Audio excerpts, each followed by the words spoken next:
নমস্কার বন্ধুরা, আমার মিনি ব্লগে তোমাদের সবাইকে স্বাগত। আজকে শেয়ার করছি দই চিকেন। দই চিকেন বানানোর জন্য প্রথমে চিকেন নিয়ে নিয়েছি, তার মধ্যে নুন, গোলমরিচ, আদা রসুনের পেস্ট দিয়ে ভালো করে ম্যারিনেশন করে আমি কিছুক্ষণের জন্য চিকেনটাকে রেখে দেব।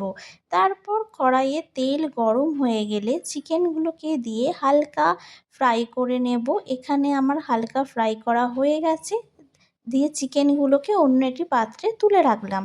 আর ওই তেলের মধ্যেই চিনি, তেজপাতা, দারচিনি, ছোটো এলাচ, আদা রসুনের পেস্ট আর পেঁয়াজটাকে দিয়ে দিয়েছি। আর অন্য একটি পাত্রে কাজু বাদাম, পোস্ত দিয়ে একটা পেস্ট তৈরি করে নেব। এই পেস্টটাও এখানে রেডি হয়ে গেছে। এটাকে ওই মশলার মধ্যে দিয়ে দিয়েছি, আর তার সাথে ধনে গুঁড়ো, জিরে গুঁড়ো, চিকেনটাকে দিয়ে ভালো করে মিক্সড করে নেব। এরপর কিছুক্ষণের জন্য আমি চিকেনটাকে অল্প আঁচে রেখে দিয়েছিলাম যাতে চিকেনটা সেদ্ধ হয়। তারপর চিকেনটা সেদ্ধ হয়ে গেলে আগে থেকে টক দই ফাটিয়ে রেখেছিলাম, তো সেটাকেই দিয়ে দিয়েছি। আর দেখো এখানে চিকেনটা বলতে গেলে রেডি হয়েই এসেছে। তারপর গরম মশলা, চিলি ফ্লেক্স আর কাসুরি মেথি দিয়ে এটা আমি সার্ভ করে নিয়েছি। আর চিকেনটাকে দেখতে কি সুন্দর লাগছে না? খেতেও খুব সুস্বাদু হয়েছিল। এটা আমি রুটির সাথে ট্রাই করেছিলাম।